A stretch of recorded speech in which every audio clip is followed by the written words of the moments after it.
ওই প্রধানমন্ত্রী যেরকম ভেবে নিয়েছিলেন না যে ভারত যখন তখন পাকিস্তানে আক্রমণ করতে পারে, পাকিস্তান কিচ্ছু করতে পারবে না, সেটা এয়ার স্ট্রাইক হোক, সার্জিক্যাল স্ট্রাইক হোক বা অপারেশন সিঁদুর হোক, ঠিক একইভাবে এ রাজ্যে বোমা বাঁধার ব্যাপারটা, বোমা বাঁধার সময় বিস্ফোরণের ব্যাপারটা বা সেই ঘটনায় মানুষের মৃত্যু বা ক্ষয়ক্ষতির ঘটনাটা, এগুলো কোনোটাই তো নতুন কিছু নয়, মানুষ অভ্যস্ত হয়ে গেছে।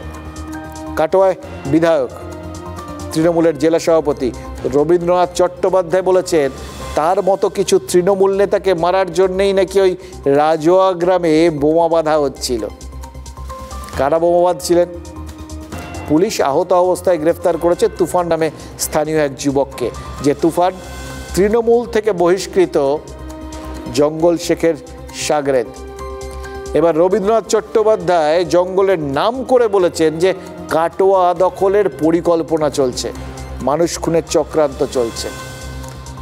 মুসলিম জঙ্গলের রাজত্ব কায়েম হলে হিন্দু ব্রাহ্মণ রবীন্দ্রনাথের প্রাণ বিপন্ন। এই লাইনটা পছন্দ হয়ে গেলে 2026-এর প্রচার ম্যানুয়ালে বিজেপি যে ঢোকাবে না, তার কোনো গ্যারান্টি আছে কি?